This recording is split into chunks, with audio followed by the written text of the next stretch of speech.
Assalamualaikum warahmatullahi wabarakatuh. Waalaikumsalam Waalaikumsalam warahmatullahi wabarakatuh. warahmatullahi wabarakatuh. Sudah 1 minggu berlalu, kita bicara-bicara aja. Udah lama juga, rasanya udah setahun tak jumpa. Jadi bertanya, Lawa apa kabar kan? Sama kawan-kawan nih. Jadi ini hari Bang Halis tidak bisa ikut karena dia sedang mantu. Tadi udah tampil dia sebentar pakai jas. Terlampau steady, aku tengok, aku tolak masuk sini. Kita kan tak steady, dia steady pakai jas, pakai dasi. Jadi gini, apa yang kita lihat sekarang di tahun 2022 ke depan ini? Banyak hal-hal sekitar kita yang kadang-kadang kita kesal melihatnya, kadang-kadang kita suka melihatnya. Nah, kadang-kadang itu bisa menjadi kita punya pikiran juga, apakah itu juga dialami oleh kawan-kawan sekarang? Misalnya lah, pada usia kita sekarang ini yang sama-sama atas 65, persoalan kita masing-masing itu kan menjadi persoalan kita bersama sebetulnya. Ya. Kehidupan, ya. Bagaimana kita dengan publik menjaga kesehatan pada usia sekian, booster lagi nanti, kemudian bagaimana meneruskan hidup itu dengan layak.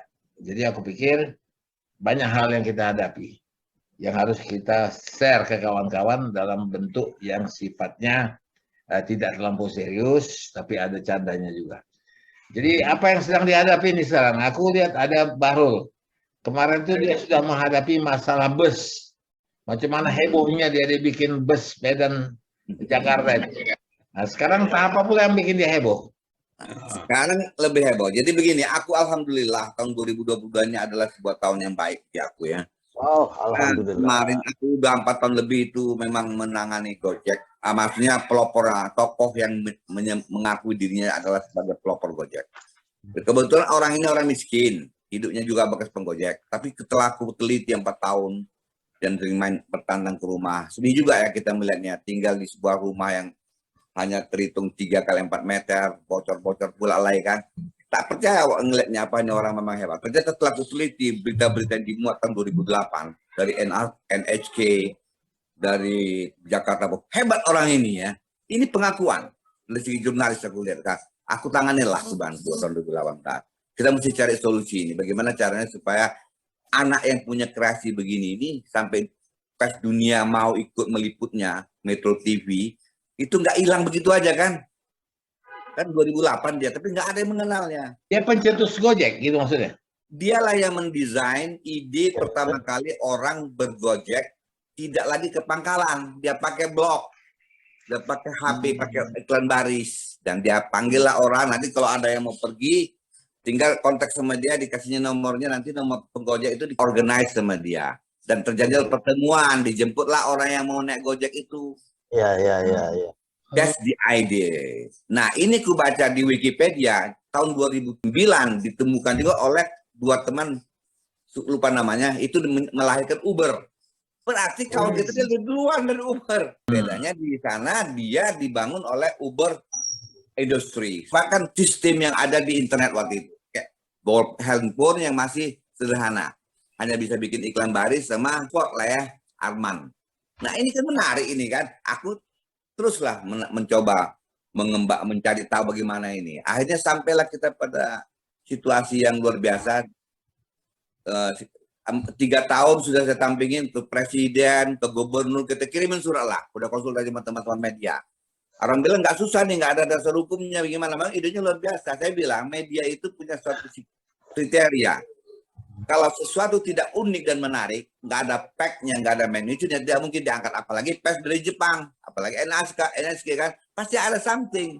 Pertanyaan itu sekarang, percaya nggak kita ini ide dari seorang anak muda dari kampung? Aku juga menyaksikan, apakah mungkin dari dia ya, makanya aku minta kebenaran juga. Karena Gojek dan Uber ini bukan hanya di Indonesia, di luar negeri, di Malaysia, di Korea, itu ada juga yang namanya Uber. Jadi apakah ini otentik dia ataukah dia mengutip yang lain? Tidak, asli dia memang muncul di rumahnya, dan saya lihat di ada lengkap sampai ke hal-hal yang iklan barisnya, dan bahkan saya tanya penggojeknya. Saya bisa potong.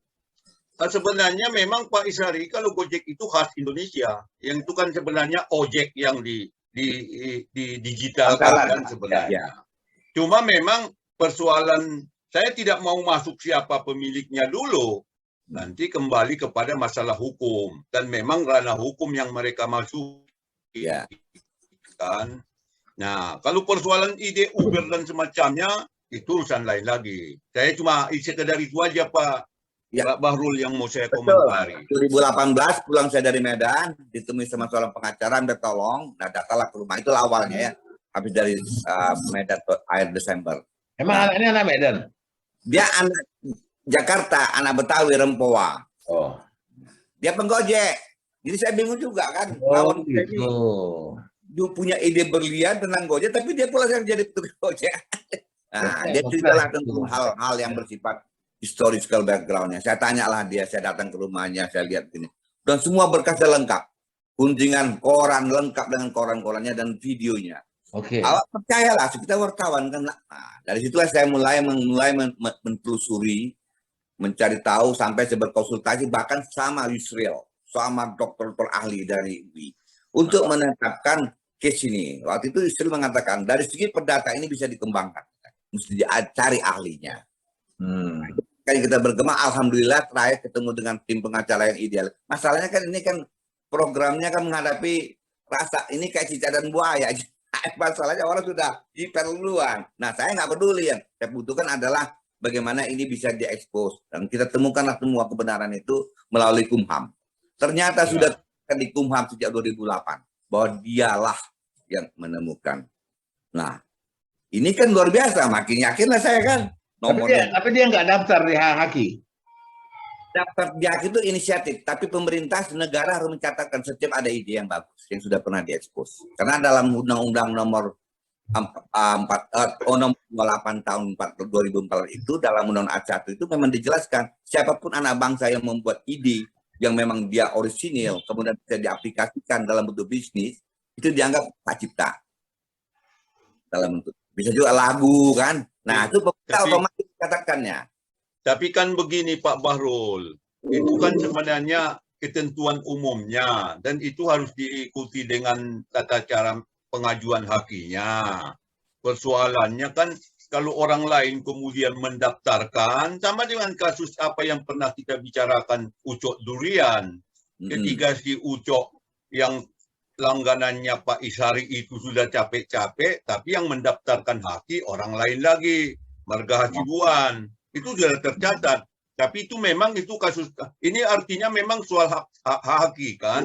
Yang menarik itu sebenarnya bagi saya, dari sisi pandang saya sebenarnya, bagaimana, dan karena terakhir kita bertemu Pak Ishari, bahwa terjadi perubahan. Ini yang saya lihat, mula-mula Gojek sendiri-sendiri, tahu-tahu digitalisasi. Nah, itu yang sebenarnya bagi saya menarik untuk saya pikirkan gitu loh.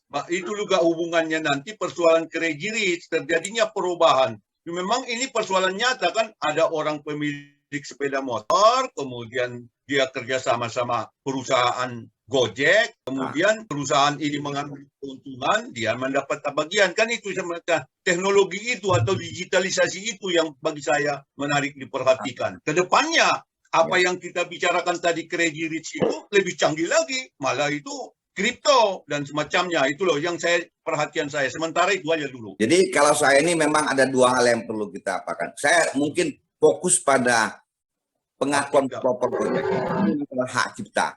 Karena ini diatur dalam ranah hukum. Ya. Jadi ada orang yang saya temukan faktanya, kemudian ada bukti-bukti pendukungnya, baik itu dalam bentuk media coverage ataupun dalam bentuk sertifikasi yang dikeluarkan oleh negara. Dengan berdasarkan ini dan orang-orang saya wawancari, saya menyatakan ini menjadi suatu masalah.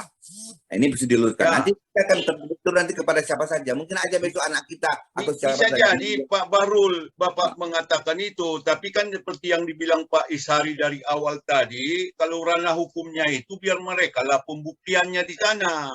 Ya. Gitu loh. Yang punya hak cipta itu mungkin dia juga punya dasar atau cerita sendiri. Tapi yang pasti dia punya dasar hukum gitu loh. Ini yang jadi kalau itu memang akan susah. Tadi Bahrul kan bicara tentang sebenarnya masalah, bukan masalah ya, ini ide Gojek itu sendiri sudah muncul dari awal ya, oleh orang Betawi ini. Tapi dulu masih dengan perangkat sederhana lah. Pakai telepon, pakai handphone, mungkin sudah ada handphone pada saat itu. Nah, aku dengar juga, ikutin juga Gojek waktu masuknya ke Indonesia. Sebenarnya juga tidak ide original untuk dia masuk ke Indonesia. Cuma ini sudah ada, Uber di Amerika sudah ada pada saat itu. Kemudian dia juga ada transportasi yang berbasis aplikasi ini Belum, itu Bang. di bawah. Belum, Bang. 2008 belum ada. 2000 Uber enggak. 2009. Maret. Iya, dia di luar. Uber tahun berapa? Di Indonesia 2009 Uber. di Indonesia. Enggak, di luar tahun berapa? 2009. Di luar. Nah, Ya. Tapi kalau nggak salah waktu dia pulang ke Indonesia siapa bawa itu 2000. Nadim itu 2010. Nah, itu kalau nggak salah aku dengar dulu itu juga inspirasinya itu dari Uber.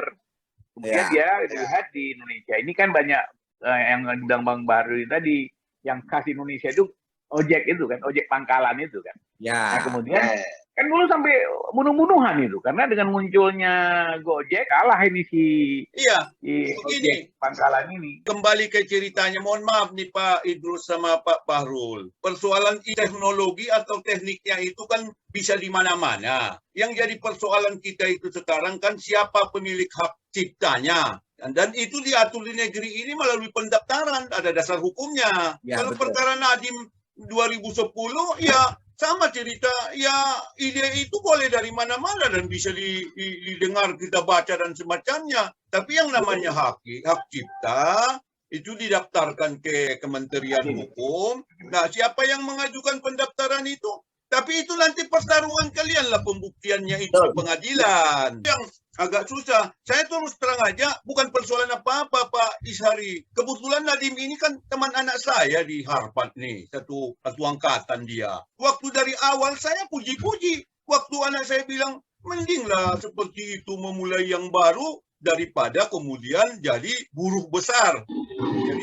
Jadi dia bekerja di perusahaan swasta, gaji memang besar. Nah, sementara Nadiem ini kan dia buat inovasi, kreasi sendiri. Makanya dia kemudian meledak kaya raya. Saya Pak Ishari ini, kembali kepada Pak Ishari ini, lihat perkembangan yang terjadi yang saya uraikan tadi, hebat juga Pak Jokowi ini mengambil menteri pendidikannya orang seperti ini. Karena ke depan memang akan terjadi perubahan-perubahan nyata. Yang seperti ini yang dibentuk inovasi, memanfaatkan teknologi. Persoalan hak cipta nanti Pak Bahrul kalianlah itu di pengadilan. Jadi yang saya ingin luruskan sekarang, yang saya ingin perjuangkan adalah jangan sampai terkooptasi sebuah fakta hanya kebetulan dia bukan orang sekolahan, tapi dia benar. Makanya itu saya membelanya di situ aja, tidak terkait siapapun. Saya bilang, saya kenal Nadiem itu dari keluarganya. Kemarin saya jawab telepon omnya dia. Saya kenal dari keluarganya. Tapi dari sisi originalitas, saya ingin bagaimana orang itu jujur. No plagiation. Iya, itu di persoalan kalian nanti di pengadilan pembuktiannya itu. Betul. Nah, tapi itu bahwa di negara, itu yang kita persoalkan. saya sudah bilang, kalau soal ide bisa di mana-mana. Apa yang mendahului memanfaatkan silakan. Tapi persoalan hak cipta itu adalah dasar hukum. Ada mekanisme sendiri yang mengaturnya. Siapa? Sama juga yang kita perdebatkan dan Pak Ishari juga selalu gamang senang melihat si Uco itu. Kau itu daftar dong. Arman ini sudah ada 5 yang dicatatkan sebagai karya dia di Kumham, di Haki. Memang tidak pernah kita expose. Belum sampai ke ranah hukum. Dan saya sudah lihat. Ya silakan aja. Sudah. Nah sekarang kita bicara ke teknis saja lah. Soal bisnis Gojek ini memang menarik. Karena saya pun mencoba melihat ini bisnis yang sangat kata orang kita udah masuk ke dekakorn ya, bisnis yang sudah mencapai kapitalisasi laba di atas katakan 100 triliun. Sebenarnya ini low cost, high investment. Inilah bisnis yang secara harfiah kita anggap sebagai bentuk daripada sebuah penyediaan lapangan kerja. Tapi at the end dia bisa menjadikan kerangkang buat orang yang bekerja di dalamnya ya. Ini masif ya. Pada saat dia sudah booming, yang terjadi apa? Para driver Gojek itu terikat untuk menyelesaikan persoalan setoran dia. Kenapa? Karena dia sudah terikat dengan membeli kendaraan, berinvestasi sendiri, dia menanggung risikonya sendiri, dan dia harus membayar komisi kepada Gojek.